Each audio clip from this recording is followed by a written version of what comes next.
Hi Django community, I'm Jannis. Most know me by my nickname Jazzband. Today I want to talk to you about the project that I started 5 years ago called Jazzband. But first, many thanks to the conference team for running DjangoCon Europe this year under these special circumstances. I'm particularly happy about speaking to you all since 11 years ago I co-organized the first community-driven DjangoCon Europe in Berlin, in Germany, starting a series of conferences that brought our community together all over Europe. So thank you for being here. At my day job, I'm a software engineer at Anaconda and work on the Conda package manager that is mostly known for its use in the Python scientific community. It not only handles installation of Python packages, but also is designed to manage packages and dependencies within any software stack, including low-level dependencies that are often required in scientific environments. Conda is more like a Debian's apt or homebrew on macOS than Python's pip package manager. Before Anaconda, I was a staff software engineer at Mozilla, working first on the Django-based Mozilla Developer Network to document web technologies like HTML, CSS, and JavaScript, and then later on worked on the Mozilla Data Platform, working on data tools to manage and analyze the telemetry data that Firefox sends to Mozilla. But my open source background, though, and the reason why I'm speaking here to you, is a lot more varied and ran often in parallel and a few times in support of my day job. Years ago, I was an active Django core developer and worked in all kinds of projects in the nascent Django ecosystem. I've released a lot of early Django apps to the Python package index, and through my work with the Pinex project, tried to figure out how best to build reusable Django apps. One result, for example, was static files that was added as a contrib app to Django later. I also co-maintained Django's localization and the pip and virtual env projects for a few years. Currently, I mostly volunteer on the Python Software Foundation board, the packaging working group, and finance committee. And of course, Jazzband. So, speaking of Jazzband, as you may know, Django is named after the popular jazz musician Django Reinhardt, whose jazz manouche was a favorite of one of Django's co-creators, Adrian Holovati, a jazz guitarist himself. But before diving into the details about what the Jazzband project is, I want to first acknowledge that jazz, as an art form, is deeply rooted in African American culture and is a lot older than many from my own heritage would sometimes recognize. Because these roots are important to know, to fully grasp the history of jazz and how it influenced the European variants like Django Reinhardt's work. This matters, I think, because when we use names and concepts to build technology communities, they invoke different associations depending on our individual backgrounds. So what is Jazzband then, the project? Remember when I told you earlier that I was involved with a lot of projects and also package management? The obvious elephant in the room to make all of that possible was the rise of the platforms that would allow so-called social coding, such as Bitbucket, GitHub, and GitLab. These platforms have been very successful at lowering the barrier for collaboration and community building, and I think Django is a good example where that ecosystem was able to attract generation after generation of contributors and users. I'm not sure if you've seen this graph yet. This is using data provided by the Python package index and looks at the number of downloads of any project that has either Django or DJ in its name, excluding Django itself, of course. That's million, by the way. I don't know about you, but that trend is pretty clear. Except maybe I'm not sure what happened in 2018. To be honest, let's speculate on that later together. My guess is this was a new generation of Django app authors and users that showed up. So going back again a bit, in 2015, while working on a number of Django apps, I noticed that many of the first generation of authors, including myself, had trouble finding others to share maintenance responsibilities or hand over their projects to the next generation of maintainers in the first place. And while the code hosting platforms would encourage creation and publishing, their interest in long-term maintenance and finding others to share that responsibility wasn't as obvious to them. Granted, I think since then it has improved, and there was a number of publications about maintainership, like Nadia Akbar's working in the public, that is shown here on the slide. This is a great look into how open source in the public has been working out. And as a maintainer myself, I felt like that the way how those platforms work with repository permissions and how forking and pull requests are used, each project hosted there was kind of a silo that new contributors needed to break in first before they reached a perceived trust level that the authors required before collaborating more closely. Or to put it differently, I think I've seen too many projects that use core teams as organizational structures and isolate themselves too much for their own good, and effectively preventing an equal chance of participation by others. So the idea for Jazzband was born out of that feeling of a lack of participation, and my hope was to replace that social coding with cooperative coding that encourages collaboration and focuses less on the developer-user divide.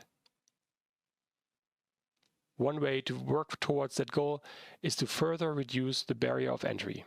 Basically, stop having to prove yourself first to get a commit bit, and instead rely on other techniques like codes of conduct to create trust in a group of people. For Jazzband, that means you can become a member of Jazzband right now. Go to jazzband.co, the website, click join, and you'll be able to commit to any of the projects that since you're automatically added as a member to the Jazzband GitHub organization.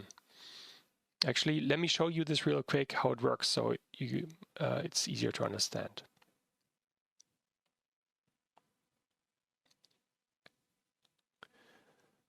So this is the website of Jazzband, where you can see, for example, a bunch of information, some documentation, also the list of members and the list of projects and more information and the code of conduct, of course. But more importantly, down here, there is a link, login to join. So if you click on this, you're automatically redirected to GitHub to authorize the Jazzband bot to initiate the invitation to the GitHub organization. So if you click on here, you go back to the Jazzband side to consent to a number of items that we need to fetch information through the GitHub API and your name, etc. And once confirmed, you'll see you already logged in on the Jazzband side. And to the final step to actually start the invitation to the GitHub is you have to click on here, the Send Invitation Now link. And that's it. Basically, from here on out, GitHub has sent you an email to your inbox, to your email inbox, inviting you to the Jazzband GitHub organization. You can also click on this link and see the invitation show up here right away. So as you can see, the Jazzband bot invited you to join the Jazzband organization 14 seconds ago. So if you click on the invitation, you just have to click this button here, and you're done. You're now a member of the GitHub organization for Jazzband. You have access to all the repositories there and can create issues, review pull requests, etc. Of course, I encourage you to go back to the Jazzband site and actually take a look at all the projects that exist in their organization. We have plenty of ways to sort and explore more of those lists at those projects here. Some of those are more starred, some are less starred. It's a great list of of projects.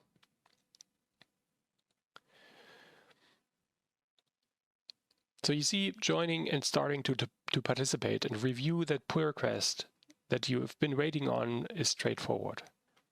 Adding a project, though, to Jazzband goes through a vetting process to make sure that it follows the Jazzband guidelines and increases the chance that it will be successfully maintained by the Jazzband members. That means that if a project wants to join the Jazzband project, it requires a few things before it can be accepted, such as the project needs to cover a non-trivial feature set so that we can weed out toy projects from the get-go. There also needs to be documentation already, not just API docs, and if possible, hosted on Reader Docs to get the automation for it. I also love following the diataxis framework that Daniele introduced us to recently. There also needs to be tests that run on GitHub Actions automatically and can also be run easily in development environments for Jazzband members. And finally, and most importantly, the project is required to adopt the Jazzband Code of Conduct, which uses the well-known contributor covenant as its basis.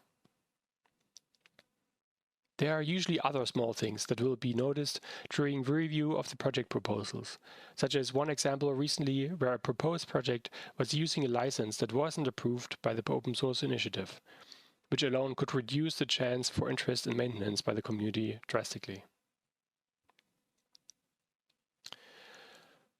So now let's take a closer look at a few statistics from the past 5 years of Jazzband. Brace yourself.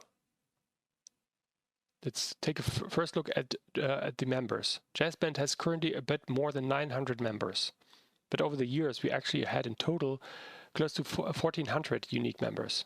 That means around 450 people have left again for one reason or another.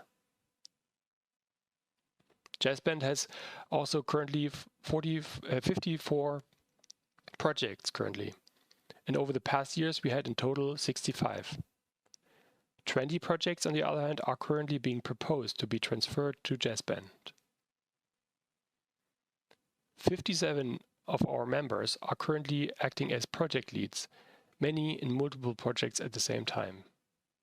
On the other hand, 8 projects are without any lead, where I act as a fallback. Next, let's take a look at releases per month. Here you see the number of releases that the Jazzband projects have done to the Python package index in the past years.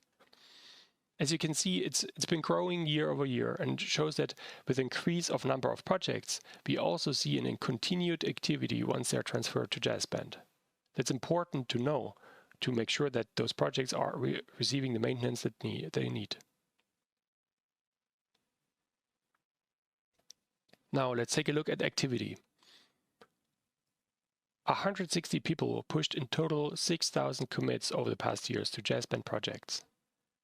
4 bots pushed 445 commits. And now that's incredible statistics. That 14,500 people start Jazzband projects in total of 22,000 times. So many stars.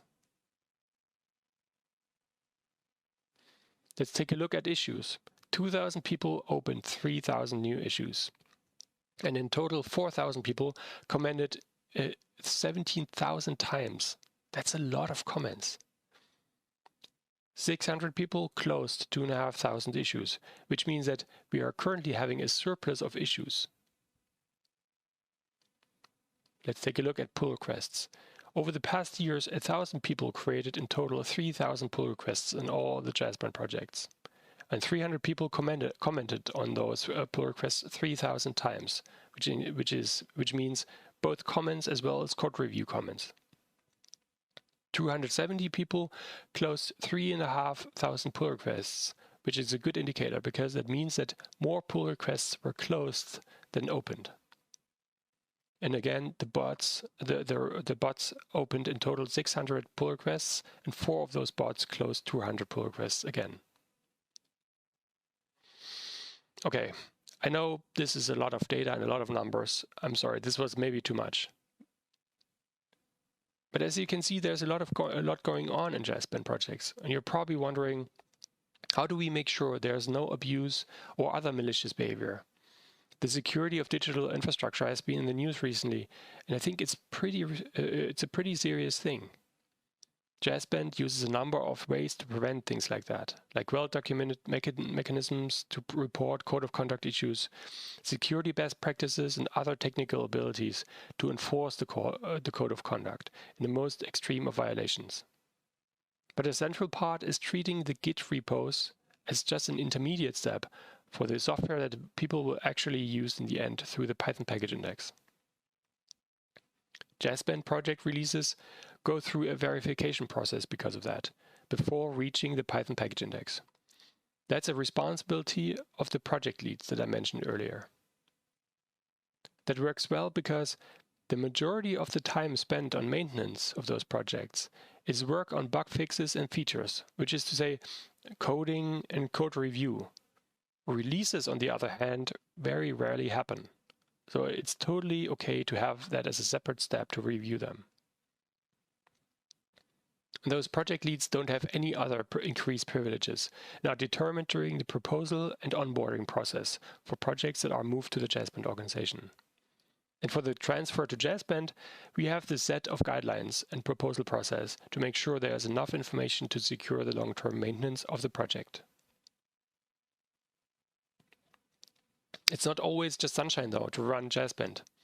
Besides personal attacks and conduct violations, it's not always easy to explain the intentions of the Jazzband project to new members or others that are considering to transfer a project. I've also seen big organizations trying to use Jazzband to move their in-house projects into the open without interest in doing part of the maintenance on their own. But I get why it would attract that attention, since figuring out sustainable development of open source projects is an important topic, and more so with the continued rise of open source. But to be fair, I'm a bit worried whether Jazzband is up to the task and continue this growth. To recap, Jazzband's current strategy is to lower the barrier for long-term maintenance, basically to help the existing maintainers to find new ones. But a sustainable way forward with that requires serious financial support to have a lasting effect. In that sense, I'm not super enthusiastic about the attempts of some platforms to create sponsorship programs like GitHub sponsors, since it seems to me mostly focusing on individuals donating to other people only. And don't get me wrong, I think that will obviously benefit a great number of people in a tiny way, but building a life on it is probably going to be a privilege of a small fraction of people on those platforms. In that context, I consider the social coding experiment to not have lived up to its promise, to create an equitable community that is truly social. Instead, I think it pulled a lot of people on its platform without providing effective means to monetize their participation. And this created a form of community debt that I think many of the organizations that profit from open source have yet to pay back. That's why I'm hopeful for the rise of cooperative coding that would make it easier for maintainers to do what they love and do well, and companies to use their significant financial power to support them. Right now, I see these platforms full of software, and I think it's not really clear how it will be maintained in the future. Maybe in their spare time, for free, maybe not at all. For Jazzband, that leaves a lot of questions, like how will Jazzband look like in the next 5 years? Can it sustain its growth and continue its mission of supporting maintainers to secure long-term maintenance? How can we attract the attention of companies to support those maintainers? And what needs to change in Jazzband's structure to do that? A few options have presented itself over the years, from corporate offers, blockchain promises, to venture capital, all of which I turned down because I don't think it would be in the spirit of Jazzband's mission to go in those directions. And I'm also a fan of nonprofits, kind of. Personally, since they provide structure and frameworks to work mission-driven and not purely for financial gain. And here's the thing. My search for a way forward for Jazzband has just recently been successful. Since I'm extremely happy to announce that as of a week ago, Jazzband has been accepted as a fiscally sponsored project by the Python Software Foundation. Fiscal sponsorship, right? If you're not familiar with this, fiscal sponsorship, it's an option for US nonprofits like the Python Software Foundation to provide their tax-exempt status to mission-related projects like Jazzband and handle back-office issues and provide legal support, etc. It also allows the PSF, most importantly, to earmark donations to be used for those projects only. For Jazzband, that means for the first time, it has a broader legal status that would allow it to receive funds and work with third parties for its mission of securing the long-term maintenance of Jazzband projects. Other fiscally sponsored projects from the PSF are, for example, the Pellets project, Django's sister web framework that has been able to grow a number of projects, such as Flask, Jinja2, Click, and Werkzeug, to a group of maintainers and secure its maintenance financially. Other fiscal sponsorees are user groups and conferences, like the PyLadies community or the PyCascades conference. So yeah, I'm really excited about this because this is a great step forward for Jazzband. I'm not completely sure yet where this new setup will take us, of course, but it will certainly allow Jazzband to extend its mission and increase its footprint in working toward a better sustainability of its projects. Obviously, striking that balance between volunteered contribution and sponsored work will be the field of tension that needs input from the existing community members and new ones to make sure responsibilities in the membership continues to be fairly shared. My guess is that we'll need to evolve the Jazzband guidelines to better cater to what can be expected from volunteered contributions and where sponsored work makes sense in support of the mission. Some other items that I think are on a future roadmap for Jazzband are, for example, I want to revamp Jazzband's infrastructure and website and do a redesign and do other user experience improvements. I also want to extend the documentation for onboarding new members as well as projects and document the lifecycle of a Jazzband project. I also want to start to formalize the evolution of Jazzband guidelines, similar to Python's enhancement proposals. I also want to relaunch the Jazzband management to include more people and have a broader set of experiences. And finally, I also want to reach out to more organizations that have benefited from Jazzband projects and raise funds. So where is Jazzband going in the next 5 years? I'm hoping to see an increase in participation from others to help make Jazzband a continued success and evolve it as needed. I'm hoping to further the collaboration with organizations like the Django Software Foundation and learn from their experience with the Django Fellows program. Why not figure out ways to start a Jazzband Fellow program? Similarly, I'd like to take a look at participating in programs that increase the diversity in tech, like Outreachy that I've seen so successful at Mozilla. So, what would you like Jazzband to do next? In any case, please feel invited to join Jazzband and help make this happen. Remember, we are all part of this. Thank you.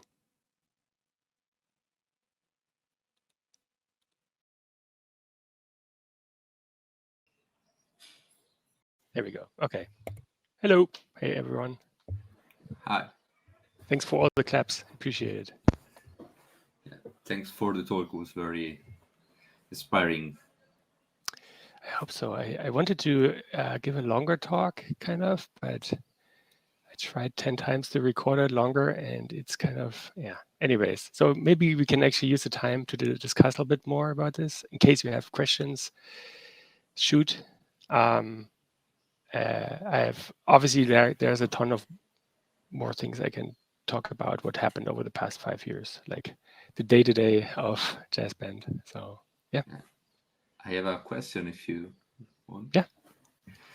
So I joined Jazzband 2 years ago, I think, when I started using all the packages Jazzband, and I'm still using some great piece of software like pip tools and Django configurations and other great software that are part of Jazzband. And every time I'm asking myself if there is a way to protect some of these very important piece of software like Django debug toolbar, because they now are very important to all the stack in the Django ecosystem. I think everyone uses Django debug toolbar. And so if you ever thought about protecting some particular used packages or not? Thank you. Yeah, I think that's a great question, and that goes kind of in the same direction that the current PSF fiscal sponsorship is great at. Is that so far this was literally a privately run project, like Jazzband as a kind of me trying to figure out ways to make it easier for everyone to kind of work on this. But you're right, there are obviously like serious constraints to that, such as on the one hand, I want to make sure that I'm not the bottleneck. So there's a kind of a catch-22. So that's why I really hope that we can grow the team of people that manage Jazzband itself and in its infrastructure in the future, as well as on the other hand, basically providing the best practices so that the Jazzband projects can be securely maintained, such as like security best practices, making sure that, for example, recently Django debug tool had a security release. And prior to that security release, I worked with the project leads of that project to make sure that everything is kind of communicated well with the Django project itself, that we have a blog post up, and that we have a CVE number about the incidents, about the security release. And like to summarize, I think, yes, there are critical packages that are used more than many others. And there are many ways to make sure that this is the case. And for example, the fiscal sponsorship would allow us to make sure that we in the future may have people dealing with those very important tasks first, so that it's clear that you're not waiting on security-related things, for example. Is that where you were going with that question? Does that make? Yeah, you answered my question. Thanks. Okay. So let me check whether there's something going on in Slack. Yes, we definitely need jazz hands emoji. I should have requested one before on the for the Slack organization, Slack team. So someone earlier asked on Slack, what do the projects do that don't have any project lead, like no Jazzband member that is volunteering to have that tiny bit of responsibility to confirming releases. And in those cases, I just wanted to repeat what I wrote there. In those cases, I'm the fallback for that role. That means that when the release process is kickstarted, not only the project leads usually get the email to make sure that it's confirmed, but me as the manager basically of the whole thing, I also get it so that we don't lose sight of those releases. And in case of no project leads, I'm just basically the only one receiving that email. My background in Django development means that I can most of the time help with the Django projects to kind of facilitate that release confirmation. Sometimes it was a little bit harder, where I had to actually read up on what has changed since the last release, and was there like some obvious issues with the code that was introduced since then. But yeah, this is not a super great way and not really scalable, to be honest. So I recognize that. That's why I think it's best if we actually have people, and multiple people as well, step up as project leads for those that haven't. If you go to the project list on the Jazzband side, if you want to find out basically which projects don't have a lead, you can basically see, I think, filter by number of leads, if I recall correctly, or maybe not, I don't know. Something like that. And it's also visible on the project page that there's a project lead missing here. Obviously, we can improve that communication and the messaging quite a bit. Yeah. Anyone else? Has anyone? Yeah, go ahead. Okay. Hi, Jannis. Thanks for your talk. I wanted to ask, are you only looking for code contributors, or you're looking for people who can help in other ways, not necessarily code contributions? Absolutely not. Not coding, as we all know, and or at least I hope that it's so far clear that code skills is just an important part, obviously, but definitely just part of the whole open source ecosystem. Documentation, triaging of issues. Honestly, like I'd love to get more designers involved, to have, for those projects such as Django debug toolbar, where it's obviously having an actual front end where we need user experience design skills. No, it's my opinion, and my hope at least, it would kind of attract not only the experts that already exist in the community, but also those that have kind of trouble kind of getting a kind of foot in the door kind of in the open source world. And given the wide range of projects, both very simple and as well as very complex, I think there's enough work for everyone, to be clear.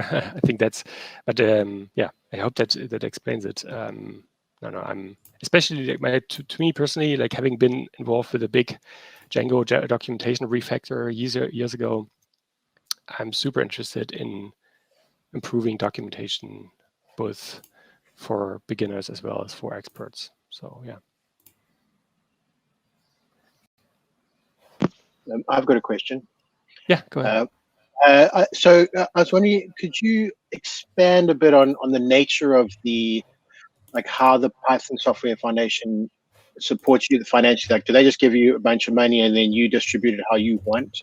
And then the stuff around corporate sponsorship, is the realm of that? Have companies been reached out to and asked for money, or is there a breakdown in a link between finding who benefits financially from these products and urging them to support them? Like, what's the breakdown there? What's missing, or what is the reality of that? Yeah, makes sense. Okay, great questions. And I think that's actually quite the current topic for me. And so in general, that the Python Software Foundation, probably a lot of people know, but maybe you're not aware, is a US-based nonprofit that is based most of its work on donations from both the corporate sponsors as well as regular, like individual sponsorees or donors. And the fiscal sponsorship program that the PSF basically runs means that it extends the nonprofit umbrella, so to speak, to project-related, Python-related projects, such as conferences, meetups. That's why it was introduced originally, to make sure that they don't have to set up individual legal entities to cover the work on Python-based projects. So what that means specifically means that the PSF doesn't hand me a chunk of money right away. But what it means is that Jazzband, as a fiscal sponsoree, is able to raise money through the PSF without having to have a separate illegal entity. That's especially in the US, that's a huge deal because the tax exempt status means that big companies are looking for that kind of thing first. In Europe, that's a different thing, and especially, unfortunately, you can't get like the donations to the US entity of the PSF means you can't get tax credits in Europe for that. So that's kind of the bummer in that sense. And I recognize that speaking to you at DjangoCon Europe means it's a lot less useful.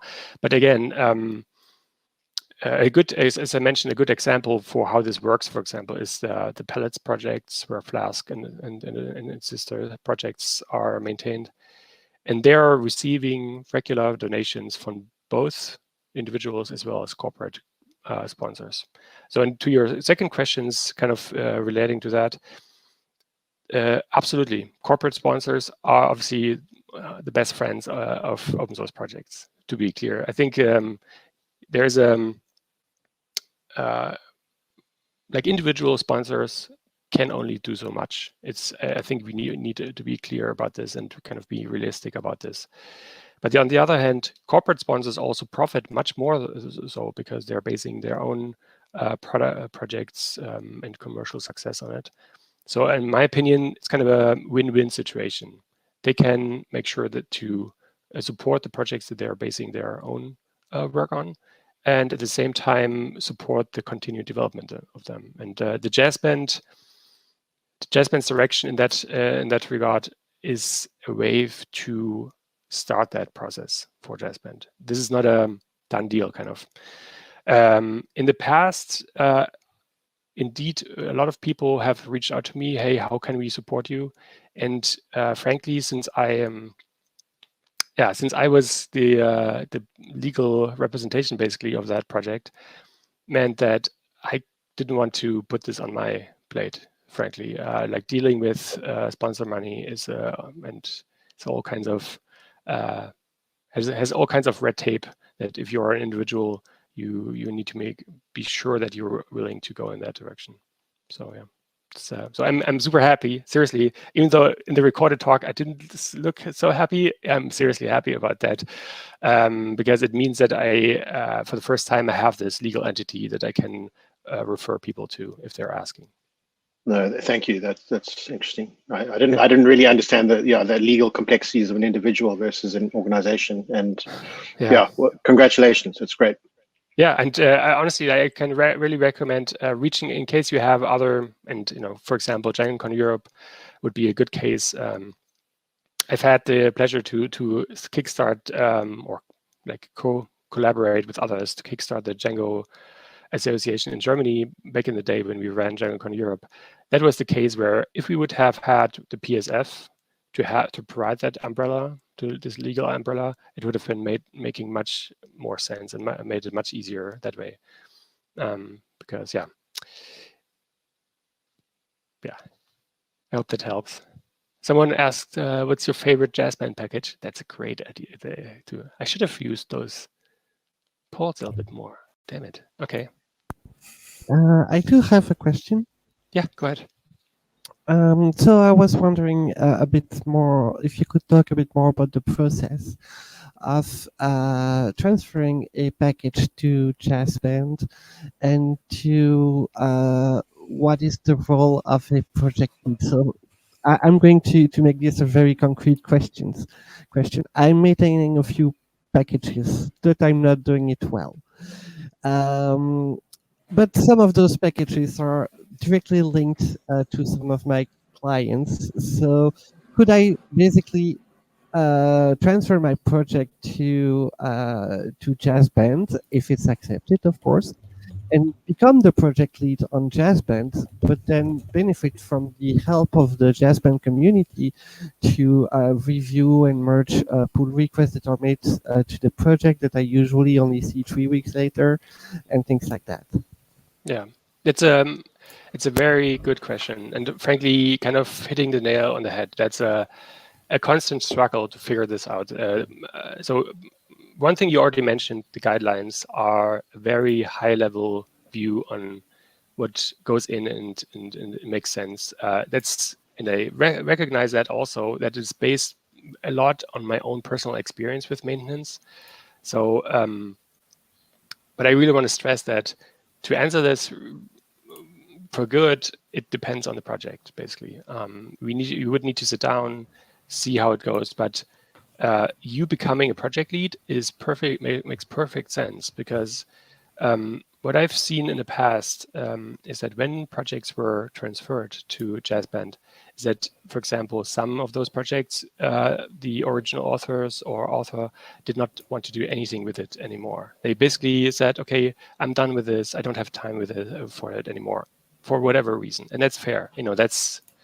it's more important, and it's better to then have someone to hand it over than to just have it linger or even like being kind of a dead project, basically.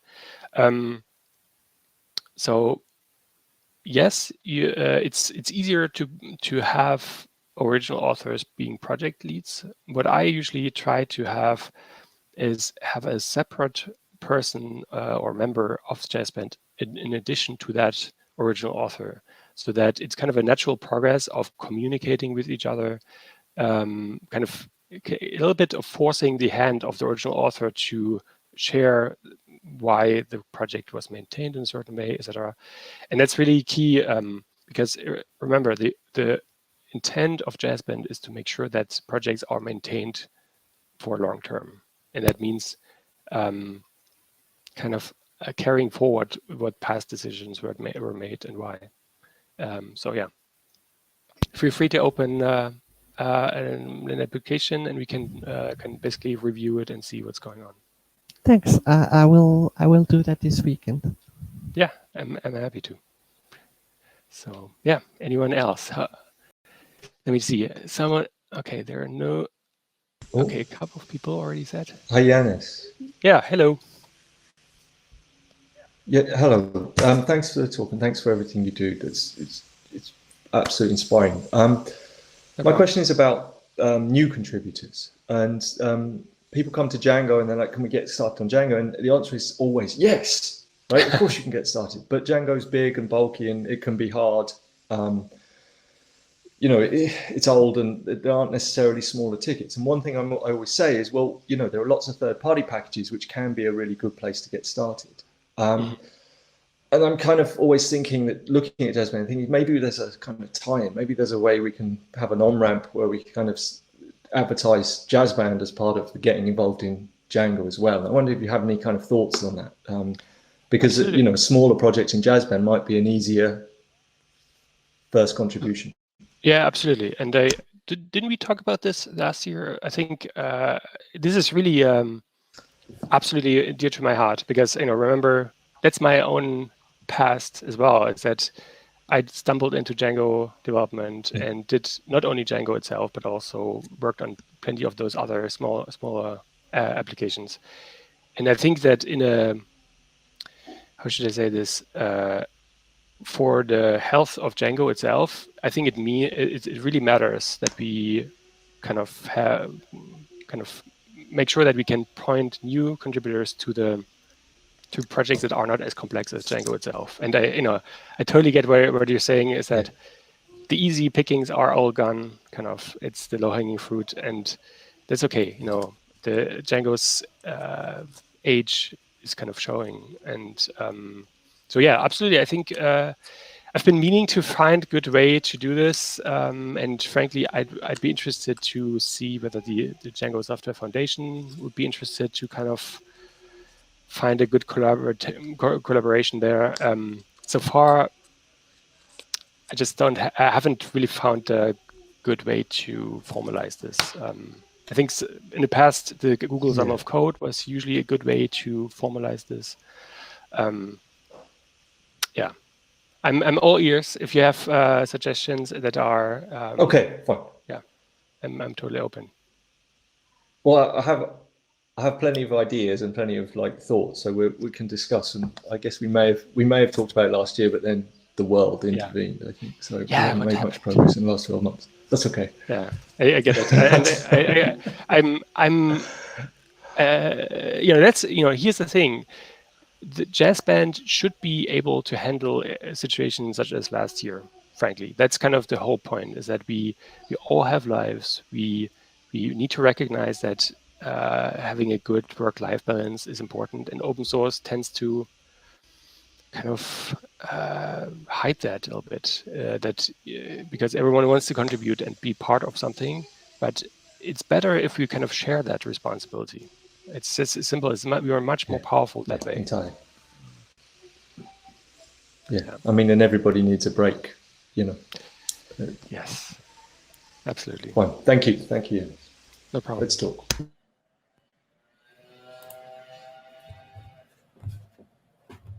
Okay, anyone else? I think we are, how long, is anyone coming into those Q&A sessions and saying, no, stop?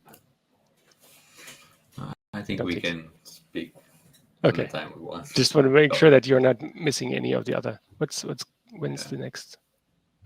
2:30? Oh, it already started, right? If I can, I want to ask a question. Yeah, go ahead. To you and to Carlton at the same time, because I was, I thought there is some very important package in Jazzband. Maybe some of them will be part of the Django Foundation because they are so important now. Which project is that?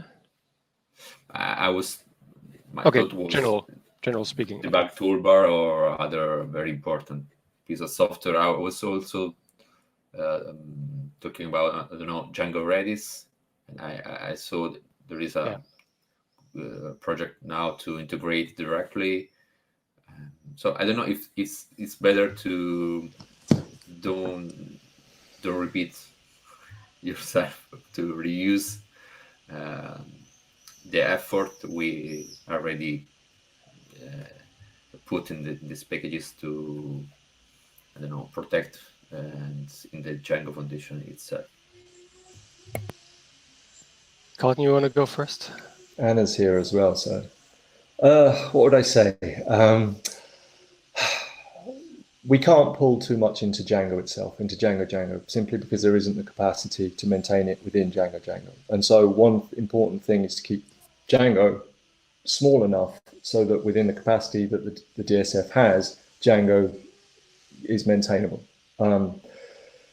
If we pulled in Django debug, the channels repos are already part of the Django organization, and they're massively under-maintained because it's just me on my spare time trying to do it. It's all the worst things, and so we need more maintainers there. We bring lots of Jazzband repos in, that it just it's like a danger of flooding Django. So in a way, I'd say keep Django safe, keep it separate so that we know we can protect it. In the same breath, I'd say, but we have to make sure we support Jazzband with all we can, and we have to, so this announcement with the PSF is just amazing. That's awesome. Just on the Redis comment, we're going to have a back end for Redis, but it's not going to compete with Django Redis because it's just going to be very simple, equivalent to the existing back end, cache back ends. It's not going to do all the extra things that Django Redis does. So those are, initial thoughts on what you initially said. Let me. Jannis, you have a go, and then I want to know what Anna thinks. Yeah. Oh yeah. So let me just say something real quick, because I think we want to hear what Anna wants to say as well. In certain ways, Jazzband was at the time also created because I mentioned that earlier, the experience I had with maintenance, and in particular, I was one of the people that removed Django local flavor, like the contrib app local flavor from the Django code base and put it into a separate package. Same for form tools, and was the last one. I think there was a third one. And we put it into the Django GitHub organization, and it was not receiving any contributions there. So in many ways, I can totally echo what Carlton says, is that I think it's really delicate. Delicate, wrong word. It's I think it's very hard to get focus from the community to contribute to Django projects that are not Django itself. It's just, I don't know why. So that's why I feel that personally, third-party organizations that have their own way to maintain are better suited to deal with, even with high-level or very important projects. It's kind of, but on the other hand, again, like Jazzband and the PSF sponsorship now may allow kind of a little bit more of an official way to do this. So yeah, that's my hope, at least. But let me actually let Anna say something about it. Go ahead. All right. Okay. So I represent the DSF, which is basically the legal and fundraising arm of the Django Software Foundation. So I can't speak as to managing those other Django packages into Django. That has to be approved by the technical board. However, on behalf of the DSF, would be happy to support Jazzband in other ways. We have some packages like Django packages. At one point in time, Danny wanted to hand it over to the DSF for us to manage the cost, and we can help with that. If you need help, maybe with costs, maybe we can find ways to help with that. If you want to hand over a project to the DSF, we accept you handing over, but then it will no longer be in your control. So, but we have to go through certain processes. So I think it's better for them to remain with Jazzband. And if you need help from the DSF is always open to assist, especially if packages are widely used in the Django community. We are happy to assist anything that has to do with Django, but not necessarily taking them under the arm of the DSF. So far, we've got only 2 fellows, one who works part-time and one who works full-time. So I think bringing in more projects would be quite a lot to handle for us. Yeah. But we are happy to support in other ways. It's really great to hear, and I appreciate you doing all that work, because I think, again, it's essential for us to, I think, for everyone here to keep Django in a safe way, and like having the fellows work on this. I think that's really essential. To be clear, I think it's okay for us to keep this in the Jazzband. Any help would be super cool, and I'm happy to collaborate on figuring out ways to do this, like specifically, like what's an area where Jazzband is failing at providing the appropriate care to the packages. And that, if we find those areas, then we can, I think, come forward with a good example. Since I know DSF foundation work is a lot to handle already. So I appreciate your work, by the way, Anna. Thank you. Thank you. And we are happy to help. If you want, we can continue this conversation maybe sometime later. And Carlton as well. Yeah, love that. Yeah. Okay.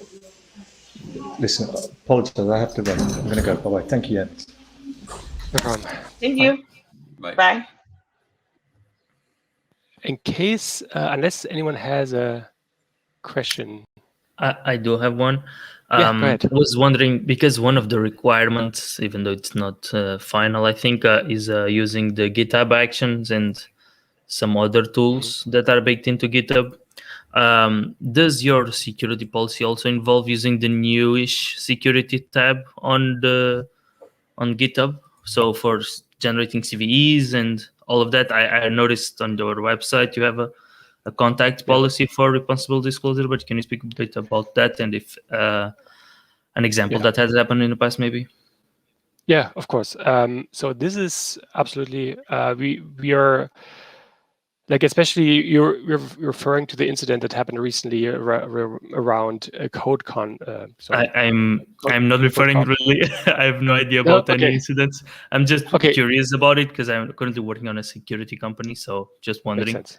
No, of course. So we are definitely following the best practices that GitHub provides, because that's kind of a given that all the Jazzband projects are hosted there. That means that we are trying to follow their lead as well, both with best practices as well as the tooling that they provide for security incidents. So, and recently we that was kind of the first where we used that pattern. We had other security releases in the past where we did it basically the old-fashioned way and just released it and made an announcement, etc. But recently we had this debug toolbar issue, which was quite complex given the fact that it went back years. And it were like multiple major versions were vulnerable to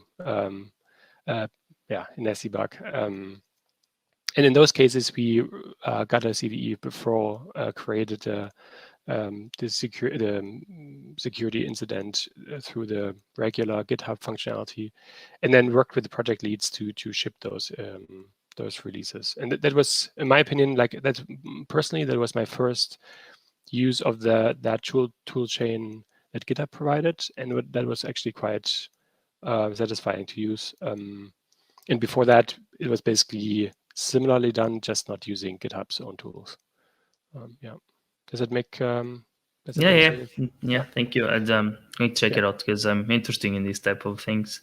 No, absolutely. That's the more, and here's I think the especially since everyone can just join Jazzband and commit right away to the repos, we need to be very clear that we have to be a little bit more restrictive than other regular Django projects out there on GitHub, especially around like which CI system to use. For example, we recently made a decision to stop using like any kind of CI system that the projects may have used before they transfer to Jazzband, and instead just rely on GitHub Actions because it allows us to focus on just that one platform that we secure. And and there are other, I mentioned it in a talk. Let me say that this is an ongoing process that I will have more to say soon about it, because we will need to batten down the hatches a little bit more and make sure that the more projects are on the Jazzband in the Jazzband organization, that we can make sure that they are secured and not opening up Thank issues. you. Yeah, no problem. So let me see. We are losing people already. In the spirit of wait, there's someone saying, usually new contributors. Usually new contributors go to GitHub org page and look for highly updated maintained packages and start to look. Yeah. Yes, the repos which don't require active maintenance, therefore just aren't discoverable enough to attract new contributors as they lag behind in the list. Yes, that's kind of a big problem, and sometimes a little bit awkward with the Jazzband website, because it's a separate entity where you have to go to find your projects. And as we know, the GitHub user interface is not doesn't cater to that type of discoverability. It's not, it's an ongoing problem. It's similar to Jazzband. I do hope that we get the time and funds to do a redesign and to improve that, so that it's easier to find Jazzband projects that need care. But yeah. So I think that's it. Going once, going twice. Thanks all for being here. I really appreciate you listening, and we're all part of this. Thanks for your talk. Yeah. Bye. Bye all.